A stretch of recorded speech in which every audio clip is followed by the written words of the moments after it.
Bienvenidos y bienvenidas a una emisión más de su programa Perspectivas aquí en Rompeviento, televisión por internet. El día de hoy el calendario nos está marcando 28, el mes abril, el año es 2015. Y el día de hoy se cumplen 3 años del asesinato de la periodista Regina Martínez, periodista de la revista Proceso. Esta noche nos acompaña Jorge Carrasco, periodista de la revista Proceso y coadyuvante asignado por la revista Proceso para darle seguimiento al caso del asesinato de la periodista Regina Martínez en el estado de Veracruz. Jorge, bienvenido. Buenas noches, Ernesto. Gracias por la invitación. ¿Está usted en Perspectivas? Comenzamos.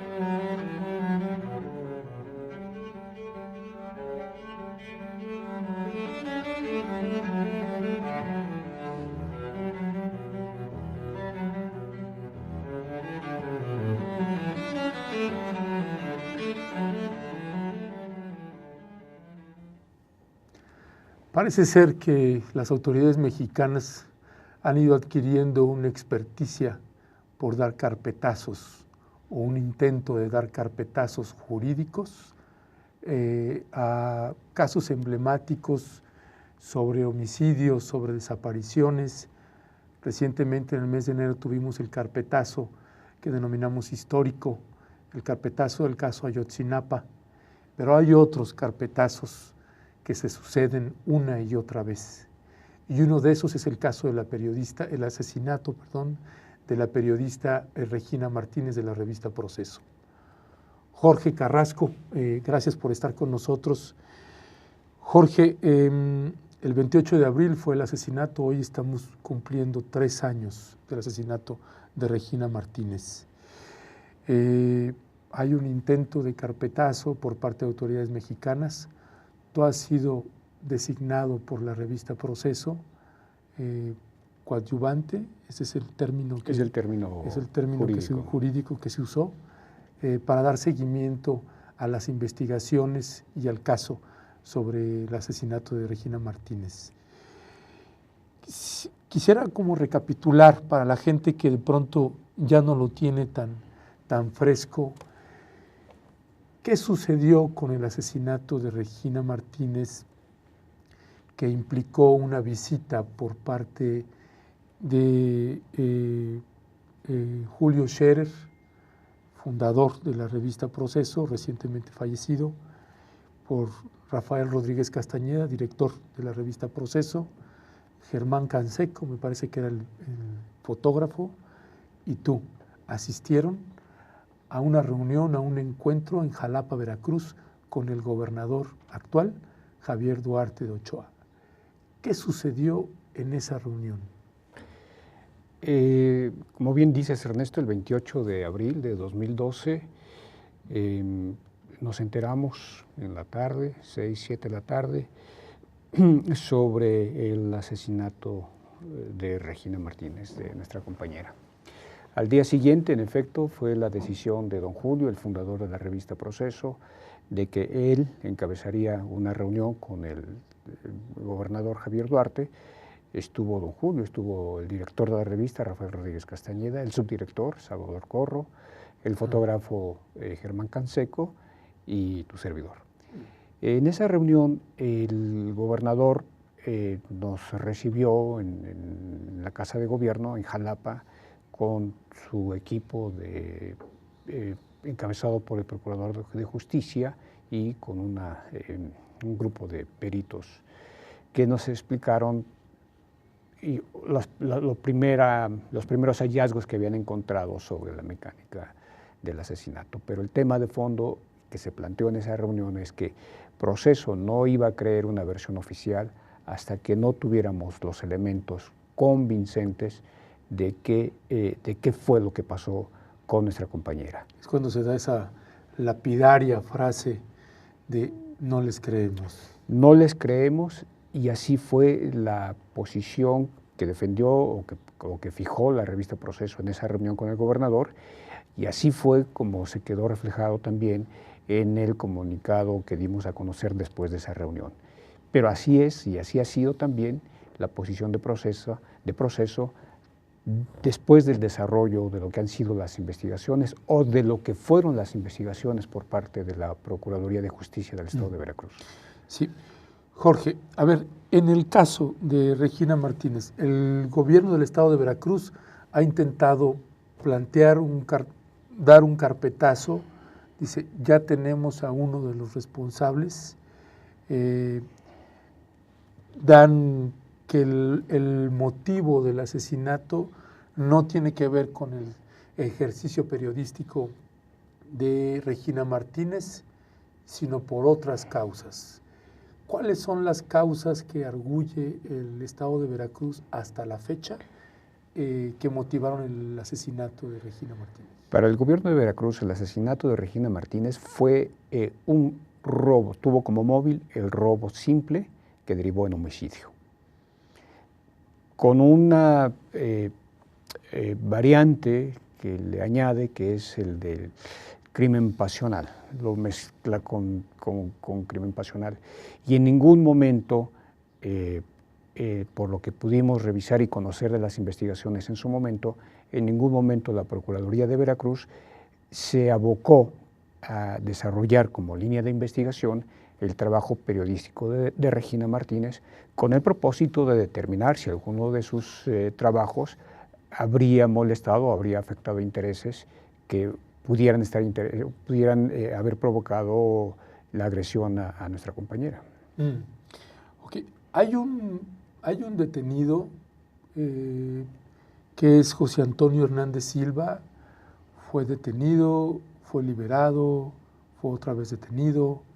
Hay declaraciones por parte de un funcionario del gobierno de Veracruz que te voy a pedir, Santiago, ahí, si me haces favor de mandar el video que tenemos para retomar un poco el caso del presunto culpable en el caso del homicidio de la periodista Regina Martínez. Vamos a ver. Informo a ustedes la reaprehensión de Jorge Antonio Hernández Silva, alias El Silva, homicida de Regina Martínez Pérez, corresponsal de la revista Proceso. Hechos ocurridos, como ustedes lo saben, el 28 de abril del año 2012. Como lo recordarán, tras la valoración de contundentes elementos de prueba aportados durante su proceso penal, Hernández Silva fue sentenciado por ser plenamente responsable de los delitos de homicidio y robo agravado en contra de la vida y patrimonio de Regina Martínez Pérez. Inconforme con la sentencia, apeló el sentido de la misma, turnándose para su estudio a la 7ª Sala del Tribunal Superior de Justicia del Estado de Veracruz, a cargo de entonces del magistrado Edel Álvarez Peña, que lo absolvió por no encontrar elementos suficientes sobre la responsabilidad plena de Hernández Silva en el homicidio de Regina. Sin embargo, con la asistencia legal adecuada, familiares de la víctima procedieron a interponer el amparo correspondiente contra la resolución de dicha sala ante el 4º Tribunal Colegiado en Materia Penal y del Trabajo, cuyos magistrados le otorgaron la protección de la Justicia Federal, ordenando la revocación de la resolución de la Sala del Tribunal Superior de Justicia, quedando subsistente la sentencia condenatoria. En consecuencia, el juez de primera instancia emitió la correspondiente orden de reaprehensión dentro de la causa penal 358/2012. Jorge, aquí creo que es el ex procurador. Es el actual fiscal. Es el actual fiscal, fíjate. Menciona también a familiares de la periodista Regina Martínez, que son los que impugnan la liberación de José Antonio Hernández Silva, y es que se da la orden nuevamente de aprehensión de él. ¿Qué sucede ahí y cuál es el posicionamiento de Proceso con respecto de José Antonio Hernández Silva? Jorge Antonio Hernández Silva es, digamos, que el eslabón más débil en la historia o en la investigación desarrollada por la Procuraduría de Veracruz, hoy Fiscalía General del Estado. Hernández Silva, en esta versión de la Procuraduría, aparece como uno de los dos asesinos, no el principal. El principal está a estas alturas prófugo. Y detenido, él alega, cuando lo detienen a fines del año 2012, 6-7 meses después del asesinato, él alegó que fue torturado. No obstante, cuando la juez de primera instancia que lleva el caso lo condena a 38 años de prisión, 38 años, 2 meses de prisión, y bueno, pues él se ampara, interpone un amparo, y la revisión de esa sentencia es revisada y en una sala superior del Tribunal Superior de Justicia, la cual consideró que no había elementos para responsabilizar a esta persona y decidió su liberación. Y es cuando entran los hermanos o un familiar de Regina Martínez, uno de sus hermanos, se inconforma con esa decisión y él a su vez interpone un amparo para decir, bueno, yo no estoy de acuerdo con la liberación porque él sostiene que él es uno de los asesinos. Entonces, después de 1 año y 2 meses que estuvo en la calle, Hernández Silva fue reaprendido por la Fiscalía General de Justicia de Veracruz y regresado a la cárcel. Está ahora de nuevo en la cárcel, pero él de nuevo se sigue defendiendo jurídicamente y ha interpuesto una revisión del amparo otorgado al hermano de Regina Martínez para que la Suprema Corte sea la que decida si hubo o no violación al debido proceso de Hernández Silva para ser señalado como responsable. Uno de los elementos o de los argumentos que está dando Hernández Silva es que sufrió tortura para declararse culpable. Y ahí sobre la tortura entiendo que también se implementó el protocolo de Estambul, que es este protocolo que hay para hacer una valoración si hubo tortura física o psicológica a un imputado, a uno de los... Pero parece ser que en tiempos distintos, ¿no? Sí, este instrumento de medición, este instrumento internacional de medición sobre los efectos físicos y psicológicos de la tortura, se le aplicó a Hernández Silva, en efecto, pero muchos tiempos después, de manera que evidencia física de tortura ya no existía. Sí, entiendo que 6 meses después. 6 meses después se le aplicó. Entonces no había secuelas físicas. El protocolo estableció que tampoco psicológicas y que por lo tanto no se podía comprobar que existiera la tortura. De manera que ese es un elemento que cuando se revisa la liberación de Hernández Silva, que es uno de los elementos fundamentales que consideran los magistrados y entonces deciden regresarlo. Pero la propia, y este es un elemento muy importante, la propia Fiscalía Especializada para la Atención de Delitos contra la Libertad de Expresión, la FEADLE, relativiza los resultados del protocolo de Estambul, a pesar de que fue la propia FEADLE, de la PGR, la que aplicó este protocolo.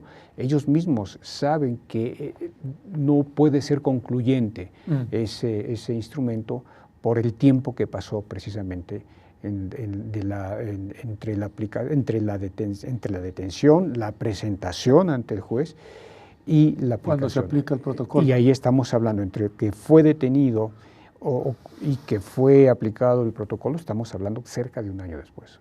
¡Uf! ¡Qué barbaridad! Bueno, Jorge, si te parece bien, vamos a hacer una primera pausa. Está usted en Perspectivas en Rompeviento, televisión por internet. Regresamos en un instante, no se vaya.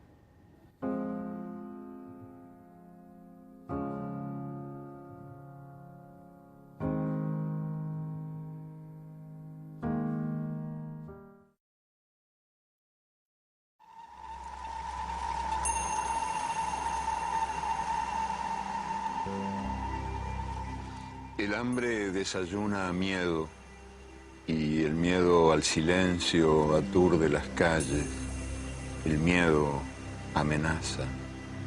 Si usted ama, tendrá sida.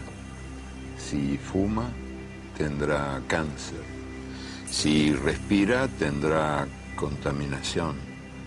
Si bebe, tendrá accidentes. Si come, tendrá colesterol. Si habla, tendrá desempleo. Si camina, tendrá violencia. Si piensa, tendrá angustia. Si duda, tendrá locura. Si siente, tendrá soledad.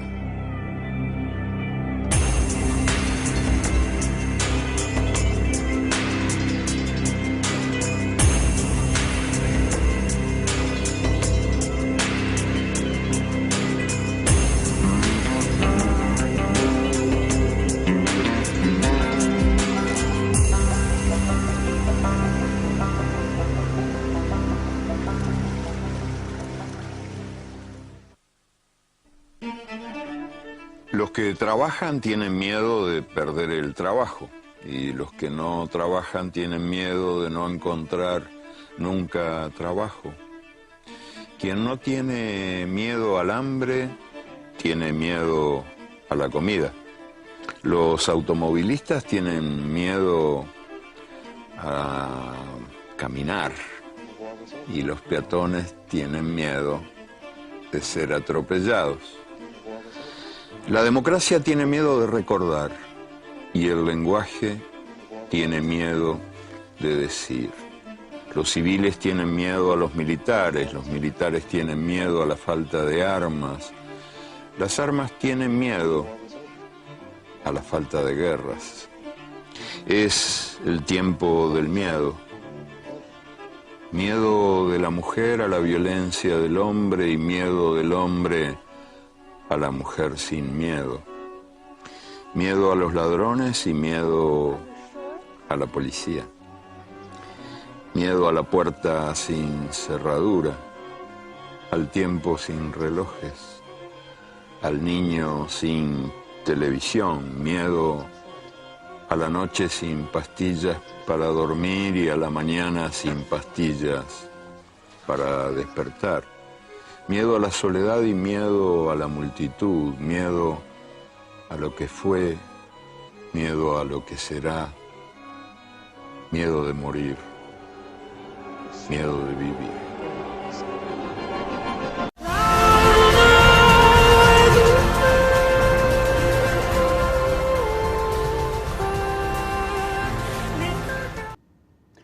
Gracias, está usted en Perspectivas, en Rompeviento, televisión por internet. Estamos charlando con Jorge Carrasco, reportero de la revista Proceso, y estamos hablando sobre el asesinato de la periodista Regina Martínez, que hoy, 28 de abril de 2015, se cumplen 3 años de ese asesinato.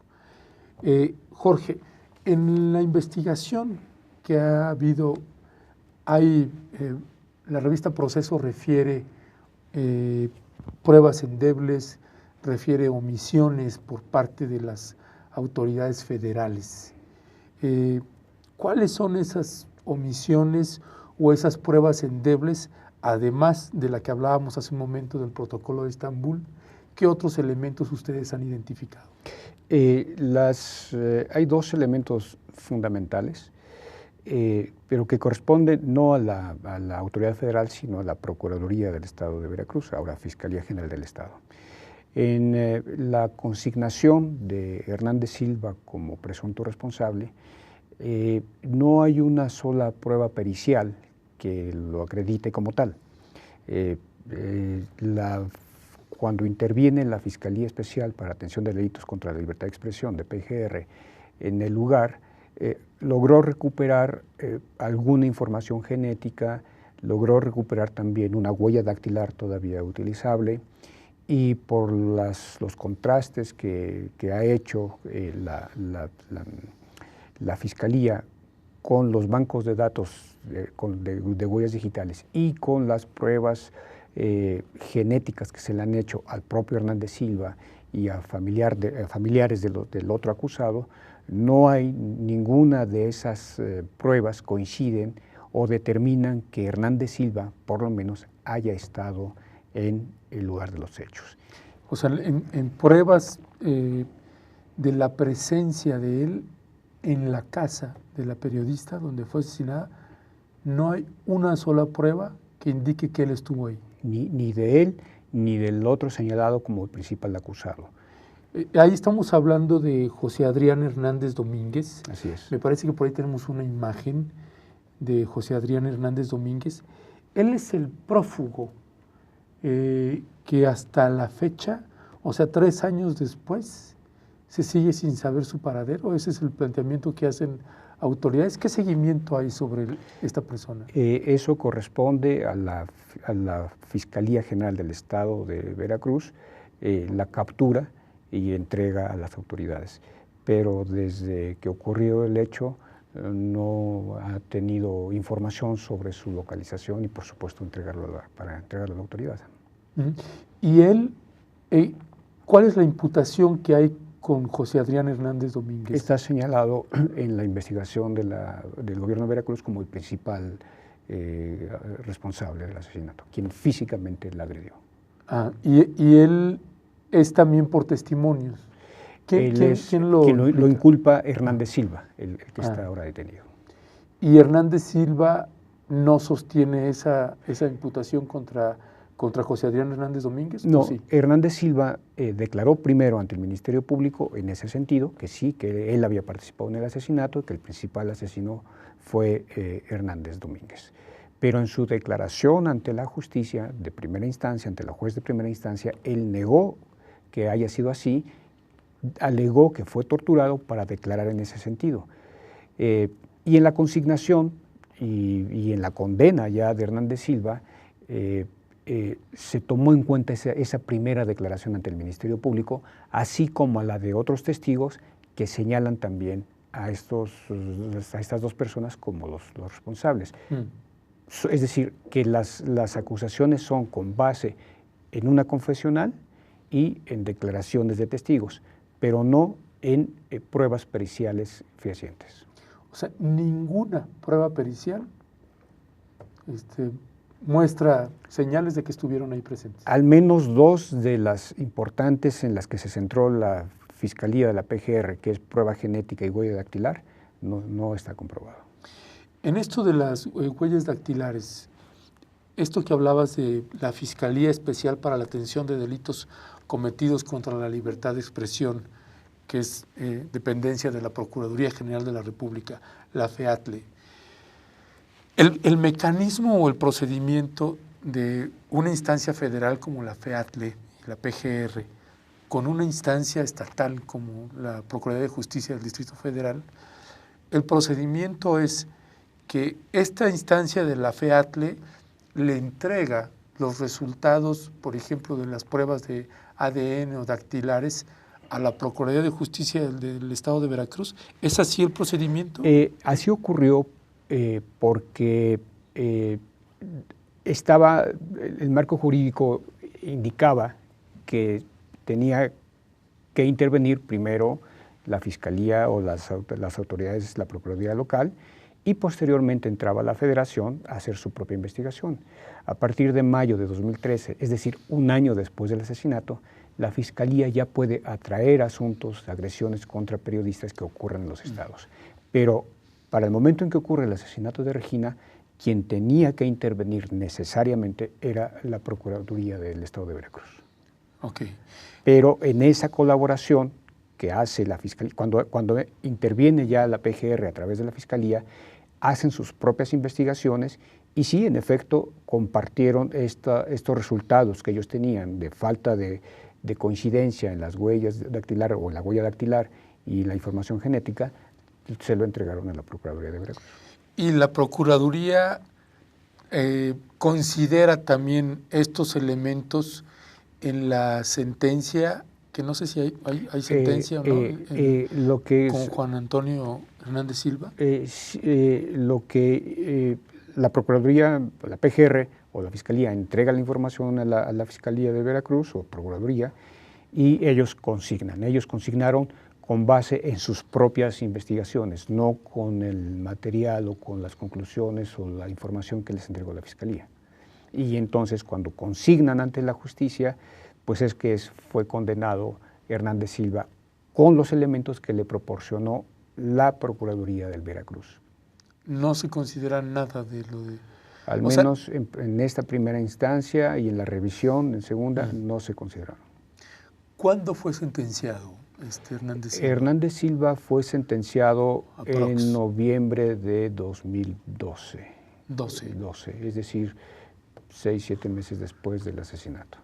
Él fue presentado ante el asesinato ocurrió el 28 de marzo, lo detienen y es presentado. ¿28 de abril? 28 de abril es detenido y presentado por la Procuraduría a fines de octubre y en los primeros días de noviembre es condenado a 38 años de prisión. ¿Cuál es hoy en día, 28 de abril de 2015, cuál es la información que aporta o proporciona el gobierno del estado de Veracruz a la revista Proceso? O sea, ¿es posible para la revista Proceso dar seguimiento? ¿Esa coadyuvancia sigue, ya no sigue? ¿En qué estado está? Hay una circunstancia muy peculiar en la medida en que esa coadyuvancia quedó una suerte de congelada, detenida, a partir de la información que obtuvimos respecto a un escenario de amenazas contra tu persona. Así es. Entonces, en la dirección de la revista y tu servidor también decidimos alejarnos del caso en la medida en que pues no había condiciones para hacer una investigación libremente. Ok. Bueno, sobre eso también quiero platicar, Jorge, que es las amenazas que hubo contra tu integridad, contra tu familia. Queremos platicar sobre eso porque se sabe poco. El proceso ha sido también muy discreto y entendemos que ha intentado ser lo menos protagónico en ese sentido, sino más bien centrarse en el caso de Regina Martínez, pero nos parece que esto revela otras realidades y una naturaleza mucho más compleja de lo que viven los periodistas en México y particularmente en el estado de Veracruz. No se vaya, está usted en perspectiva, regresamos en un instante, no se vaya.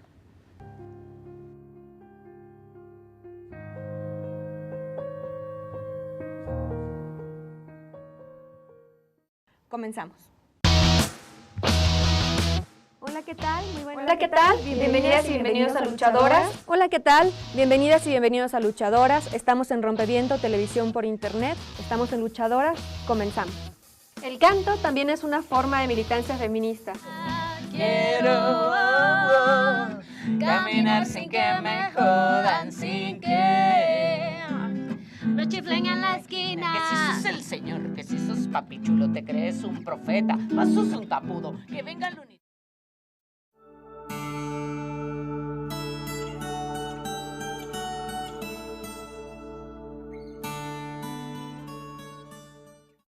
En la medida que no se comprenda que la delincuencia organizada mexicana es de Estado, porque actores políticos del Estado forman parte operativamente de grupos criminales.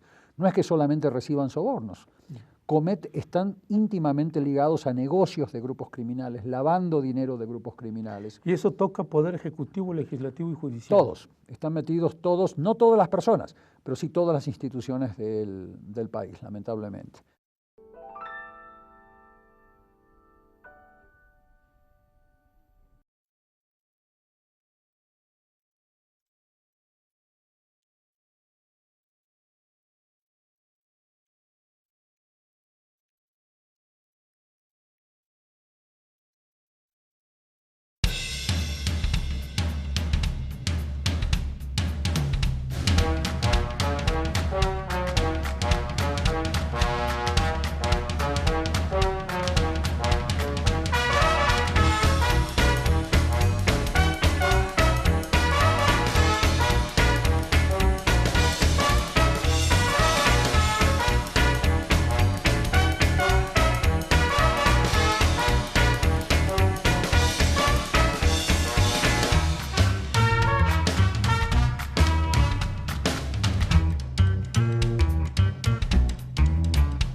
Muchas gracias por continuar con nosotros. Estamos hablando con el reportero Jorge Carrasco, reportero de la revista Proceso. Estamos hablando sobre el caso de la periodista asesinada en el estado de Veracruz, Regina Martínez.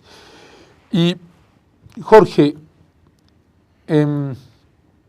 hubo amenazas contra tu persona y que son amenazas que dieron la vuelta al mundo. En diversos medios nacionales e internacionales fue una alerta no menor sobre lo que sucedía. Yo me voy a permitir leer un fragmento de un boletín de prensa que emitió precisamente la revista Proceso para que la gente tenga un poco más de elementos sobre lo que sucedió. Y menciona Proceso, lo estoy resumiendo, son algunos fragmentos. Desde el pasado domingo por la noche, Proceso empezó a recibir informes acerca de una reunión entre exfuncionarios y funcionarios del gobierno, de seguridad pública y de la Procuraduría Veracruzana, cuyo propósito era acordar acciones hostiles en contra del reportero en respuesta a su publicación más reciente en torno al caso de Regina Martínez, que comenzó a circular en todo el país el mismo domingo 14. La cita habría tenido lugar en el fraccionamiento Las Ánimas, en Jalapa, Veracruz, con la pretensión de ordenar la búsqueda de información personal del periodista en todas las bases de datos nacionales, además de dar con su paradero. Este semanario pudo averiguar que en esa reunión se acordó el traslado de agentes del gobierno veracruzano al Distrito Federal, así como a los estados de México, Morelos y Querétaro, para recabar datos relativos al periodista. Y hay más detalles que revela la revista Proceso. ¿Qué sucedió ahí, Jorge Carrasco, que tal vez la gente lo recuerda o lo supo o no lo supo, pero fue un caso emblemático y sigue siendo, porque tú hasta la fecha, hoy 28 de abril de 2015, sigues con medidas cautelares y vamos a hablar más de eso también. Pero, ¿qué sucedió? ¿Qué tipo de amenazas se dieron contra tu persona? Supimos de esas reuniones aparentemente que tuvieron lugar, como señalas, en este fraccionamiento de la capital del estado. Y lo que, en cuanto supimos, pues hicimos el conocimiento primero a la Comisión Nacional de Derechos Humanos y a través de la comisión se empezó a echar a andar el mecanismo de protección a periodistas, que en efecto derivó en medidas cautelares hacia mi persona. La Fiscalía Especial, a su vez, inició, como parte de este mecanismo, inició una investigación, ha requerido a los supuestos implicados en esta idea y pues quienes han negado cualquier participación, evidentemente. Pero entiendo que la investigación sigue en curso, no hay resultados concretos tampoco en este caso, y la FEAT, la Fiscalía de PGR, pues entiendo que está recabando incluso información en el extranjero para agotar algunas líneas de investigación. ¿Cuándo se da esta amenaza, Jorge? Un año después del asesinato de Regina, cuando el primer año después del asesinato, Proceso publicó pues un balance de lo que estaban siendo las investigaciones. En ese texto hablamos de las inconsistencias, de las contradicciones, de la manera que se estaba haciendo la investigación.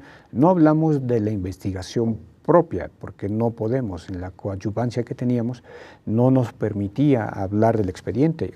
Nunca lo hicimos, justo para no derivar en desvío de investigaciones. Lo único que decíamos era que faltaban elementos dentro de la investigación, que había inconsistencias, que había contradicciones, y derivado de eso fue que pues empezamos a recibir esa información en contra de mi persona. ¿Qué le implicó a Jorge Carrasco, el periodista, estas amenazas en su trabajo periodístico y en su vida personal?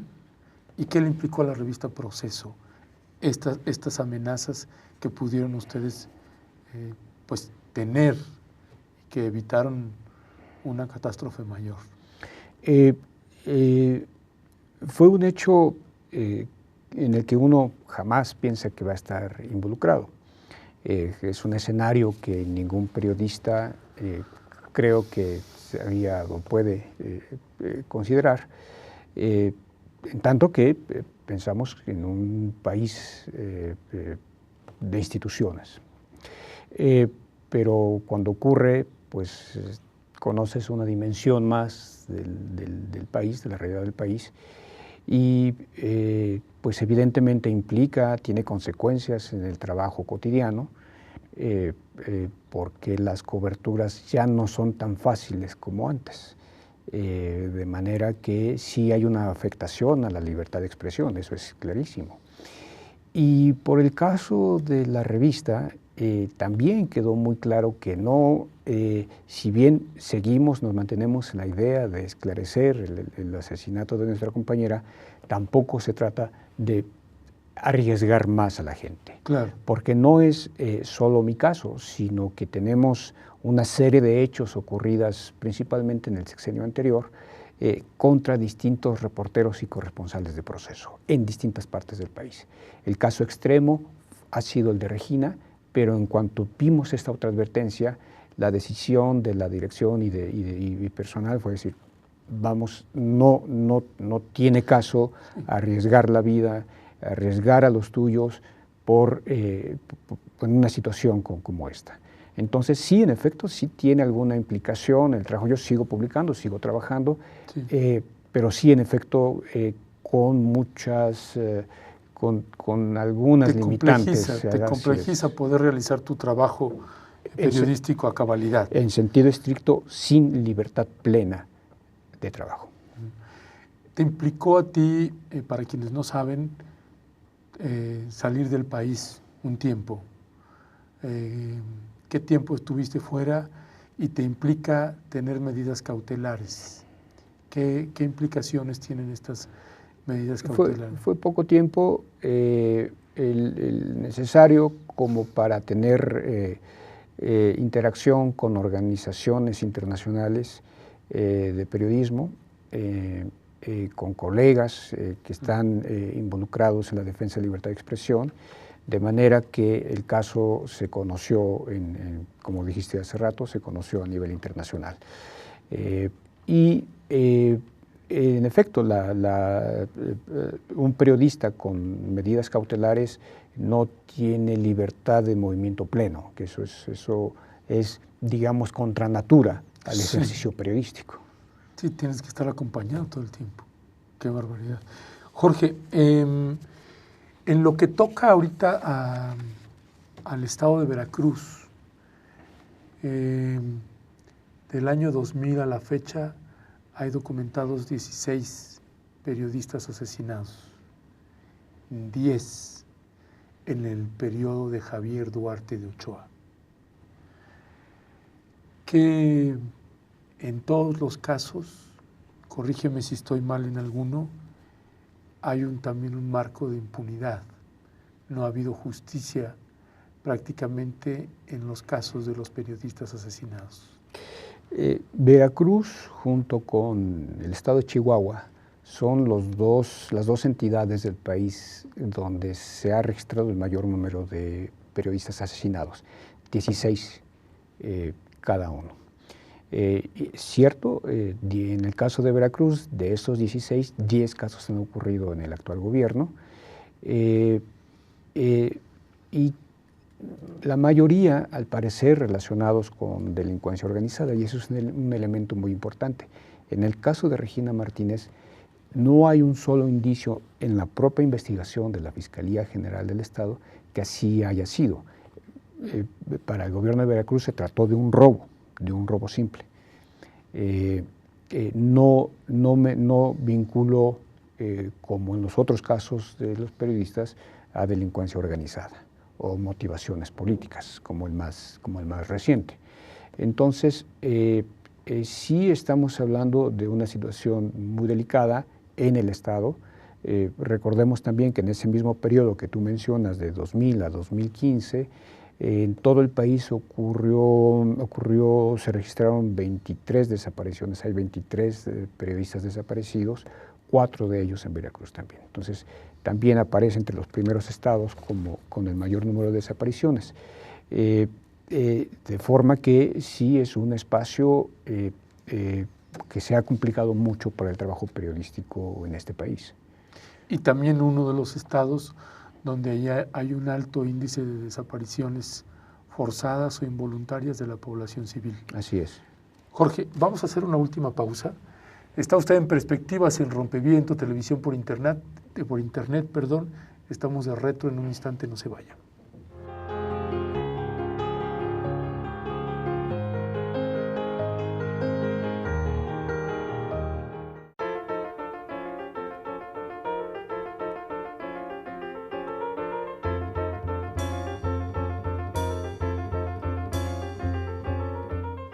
Pues algunos no informan tal como debe de ser y otros pues sí. Pero nunca dicen la verdad. De repente son un poco exagerados. Hay momentos que se fastidia uno de plano, dice uno, yo la pago. La mayor parte de esos medios, pues ya ve, son acaparados por los poderosos, ¿verdad? Nos dan a entender una fantasía que no es cierta. Los cuales esconden muchas cosas. Nada más dicen lo que le conviene a la prensa, ¿no? Porque en realidad hay problemas que sí deben de ser informados y no. ¡Ay, no! Lo que ofrecen es una basura. En particular yo creo que desinforman. Porque pues creo que nada más emboban a la gente. Prefiero no dar mi opinión. Ya no investigan primero antes de decir las cosas. Sí, como todo, hay buenos, hay malos, hay regulares. Están como muy manipulados al antojo de dueños de televisoras. Muy distorsionada la información. Sin embargo, creo que necesitamos una revolución en cuanto a la forma de comunicación.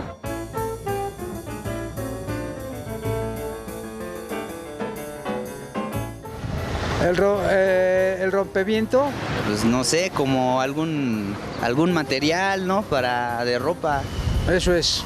Híjole, pues ahí sí no sabría decirle por qué no. Bueno, es como con lo que se corta la entrada de las corrientes. Así, ¿cómo rompeviento? Rompevientos. Es que causa impacto, ¿no? Algo ni idea. Eso que tienen las sombrillas son como unas divisiones para que no se volteen. Rompevientos es el aparato que se usa para medir la capacidad, ¿no? ¿Qué rompeviento? Es una capa, ¿no? De las que... ¿Qué es? Creo que es un abrigo. No, pues no, porque pienso que me falta ir a la escuela. A no seguir lo que dicen todos. Una pared. Que rompe con todos los esquemas conocidos, que es algo diferente e innovador. Una pantalla. Que se opone a algo, ¿no? Que te ayuda a controlar alguna cosa. Sí, como una idea. Así como, que será como un reglete. Rompevientos es un aparatito, ¿no? Bueno, es como una torrecita que te rompe el viento, ¿no? Ha sido el gran invento de la raza humana.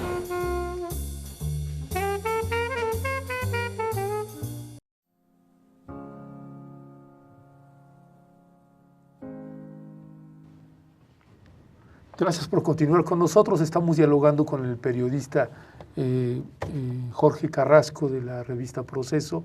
Estamos dialogando sobre el caso de Regina Martínez y una cuestión de impunidad que hay sobre las investigaciones que se han dado sobre su homicidio. Jorge, la revista Proceso es una revista que ha sido censurada en algunos estados de la República Mexicana. No solamente desaparecen personas, también desaparecen revistas, y en este caso la revista Proceso es un caso emblemático. Hay la desaparición de ejemplares previo al asesinato de Regina Martínez en el estado de Veracruz.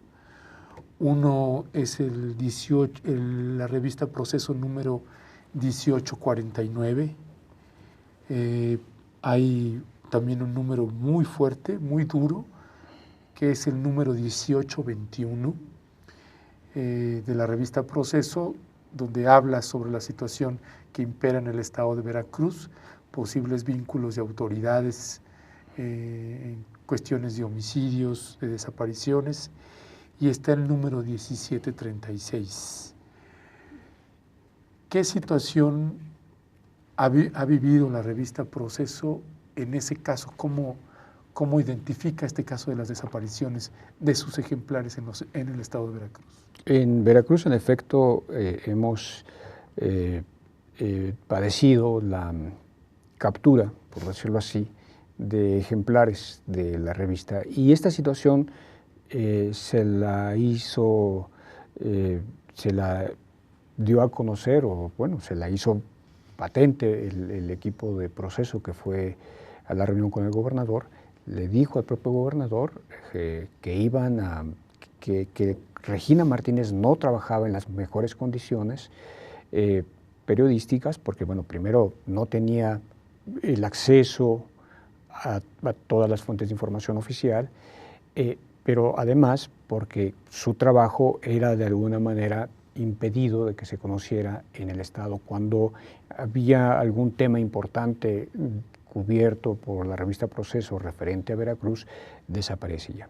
Desaparecía la revista y pues los lectores del Estado no podían leer, que no es una situación propia del Estado de Veracruz. Nos ha ocurrido prácticamente en todos los casos que referimos o que tenemos información, investigaciones sobre las implicaciones de la delincuencia organizada, sobre todo en determinado estado. Entonces, Veracruz no es el caso. Tamaulipas es un caso claro también que nos ha ocurrido. Y ahí lo que ustedes documentan es que sale la revista, se distribuye en los puestos de periódicos. Y llegan a comprarla, llegan a hacer compras masivas, exacto. Entonces la revista puede llegar el sábado por la noche, domingo por la mañana, y desde en ese momento es adquirida y ya no circula, ya no hay manera de que la gente pueda leerla. Hay un artículo que refiere la revista Proceso en este número que está circulando, el número 2008 de la revista Proceso, que lo tenemos ahí, esa es la portada, y tenemos ahí los interiores, 3 años de impunidad, y hay otro interior también de la revista donde habla precisamente del caso de Regina Martínez y periodistas asesinados en el estado de Veracruz. Y hay un dato que siempre nos llama la atención cuando Proceso lo llega a hacer en algunos casos. No hay firma del periodista que escribe ese artículo. ¿Por qué? Fue una decisión editorial tomada por la dirección de la revista como una suerte de protección, de manera de que no que la revista, la dirección de la revista asume la responsabilidad del texto. Tenemos colaboradores en el interior del país que han sufrido también distintas circunstancias muy adversas, hostiles a su trabajo, por informar justamente lo que ocurre. De manera que la dirección decidió asumir ese tipo de textos cuando sentimos que los colaboradores de Proceso en el interior no están lo suficientemente protegidos. Pero Proceso evidentemente se hace cargo de lo que se dice ahí. Porque una de las cosas fundamentales en el periodismo, Ernesto, tú lo sabes, es que quien firma se hace responsable de lo que está diciendo. Y esa, por supuesto, es una obligación, una de las responsabilidades que tenemos como periodistas. Pero cuando las circunstancias son completamente hostiles, entonces es el medio el que se hace responsable. Y es el caso de lo que está haciendo la revista Proceso, no de ahora, ya tiene algún rato. Eso lamentablemente empezó en la administración anterior. Jorge, y entiendo que hay como un código ético que podemos tener los medios de comunicación donde se procura hablar poco de otros medios, sino centrarnos en el trabajo de investigación o periodístico que realizamos. En el caso de la revista Proceso, en lo que toca a Rompeviento TV, es prácticamente el único caso que nosotros hemos documentado donde la revista y la empresa que sostiene la revista intervienen de manera clara y pública para darle protección a sus periodistas. Lamentablemente no lo vemos en prácticamente ningún otro de los medios, tanto en medios que tienen una distribución nacional como en medios locales, sobre todo, particularmente locales. ¿Qué diferencia encuentras tú en esto? ¿Sienten que hay una diferencia en los medios nacionales con los medios locales? ¿Y por qué crees que se da esta situación de que la empresa o el medio no asume la responsabilidad de proteger a su periodista? Es un tema central en la relación de la prensa con el poder. Hay un dato que nos va a tratar de esclarecer esto. En este periodo que hemos comentado de 2000 a 2015, de cuando se empiezan, hace 15 años que se empiezan a contar las agresiones a los periodistas, tenemos algo así como 643 casos de agresiones contra periodistas. Y tenemos 40 y tantos casos contra medios de comunicación. Es decir, que el objeto de las agresiones en el caso de México han sido los individuos, los periodistas, no las entidades periodísticas, a diferencia, por ejemplo, de la experiencia tan a la mano que tenemos de Colombia, cuando muchas veces sí había periodistas agredidos, pero también había medios, eran los medios los que eran directamente afectados, de manera que los propios dueños de los medios se tuvieron que organizar para defenderse, para defender al gremio. Claro. Aquí no, aquí el fenómeno ha sido de que, bueno, el afectado es el periodista y muchas veces los dueños de los medios les dan la espalda, muy lamentablemente. Esto nos indica entonces que los dueños de los medios todavía no se sienten tocados por el tema, porque no les ha llegado a ellos directamente, hasta donde sabemos. Bueno, pues hay casos de incendios en Veracruz, precisamente, en el periódico En Buen Tono, de granadazos en periódicos en el norte, de ráfagas que han disparado también contra fachadas de edificios en el norte del país. Pero en general las agresiones se individualizan, es contra el periodista, contra el reportero. No quiero decir, ni mucho menos, que tienen que ser contra los dueños, más bien lo que quiero decir es que los dueños de los medios de comunicación en México, en general, no se sienten todavía tocados por el tema. Pero deberían sentirse tocados al ser tocado uno de su equipo. Absolutamente. ¿Y esto a qué consideras que responde? Que muchos de los dueños de los medios de comunicación es más un negocio que un trabajo periodístico, que un asumirse como periodista. ¿Cómo lo lees tú eso? Esto es explicable por el modelo de comunicación política de México. Durante todo el siglo XX tuvimos un régimen autoritario, pensamos que con la alternancia, ya no la transición, pero que con la alternancia la situación iba a mejorar y ha resultado peor. Uno de las grandes deudas, de los grandes déficits que tenemos en términos de democratización, precisamente es la relación de los medios de comunicación con el poder. Esa relación es todavía muy oscura, no es clara, no es posible saber todavía la propiedad de los medios de comunicación en México y por lo tanto a qué intereses responden o no. Y entonces quienes quedan al descubierto permanentemente, porque son quienes firman, son los periodistas, son los reporteros.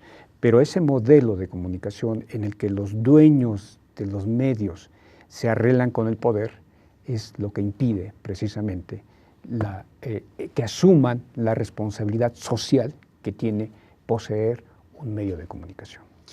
Eso tal vez daría como para plantear que tendría que ser una obligación jurídica, contractual, de un medio asumir la protección de su periodista, particularmente en los tiempos de oscuridad y de fosas clandestinas y de desapariciones que padecemos en México? Tendría que ser uno solo, o sea, es el dueño con el periodista o los dueños con los periodistas en una sola línea. Tenemos el caso muy lamentablemente que cuando un periodista es demandado muchas veces es despedido y entonces, bueno, pues que él se arregle y el dueño del medio sigue con su cobertura, con su negocio. De manera que no hemos alcanzado esa responsabilidad social de los medios de comunicación. ¿Por qué? Porque implica, por supuesto, capacitación para los periodistas, implica sobre todo responsabilidad legal de los dueños de los medios. Y esa parte no la han querido asumir. Jorge, se nos está acabando el tiempo, nos quedan escasos 2 minutos y medio. Y yo me quedo con la preocupación o el escrúpulo de que no te haya hecho yo alguna pregunta que es pertinente para los tiempos, para un 3er aniversario del asesinato de Regina Martínez. Si existe esa pregunta que yo no hice o algo que tú quieras añadir, ¿qué sería? Lo mencionamos en algún momento, la transición a la democracia o la alternancia más bien, la alternancia política no ha significado mejores tiempos para el periodismo en México, lo cual indica el tipo o la calidad de alternancia política que tenemos. Los periodistas en México viven en una situación de conflicto interno, aunque no se diga y no se reconozca oficialmente que vivimos en conflicto interno, lo tenemos. Nos acercamos a niveles de violencia en algunas zonas del país como si estuviéramos en un país en guerra, en una guerra civil. Por eso digo que hablamos de un conflicto interno. Y esa es la gran deuda que tenemos. Pero la otra gran falencia que tenemos es que la sociedad no acaba de darse cuenta tampoco de la gravedad en la que se encuentra el ejercicio periodístico en México. Entre nosotros en el gremio nos decimos y nos contamos y hacemos programas como estos, pero no hay todavía un desarrollo social o un respaldo social que diga, bueno, aquí está la sociedad defendiendo a sus periodistas. Y tiene que ver también con ese modelo de comunicación política del que comentamos hace rato. Pues ese es parte de los desafíos que me parece que tenemos los medios de comunicación y la sociedad civil, de ver cómo nos articulamos, cómo nos apoyamos y nos protegemos entre todos en estos tiempos de zozobra que vive la población civil en el interior de la República, en la Ciudad de México. Y Jorge, te queremos agradecer que hayas estado acá. Muchas gracias por la invitación. Un abrazo también para todo el equipo de Proceso. Gracias. Que realizan un trabajo que respetamos mucho. Y gracias a usted por habernos acompañado. Nos vemos la próxima. Gracias.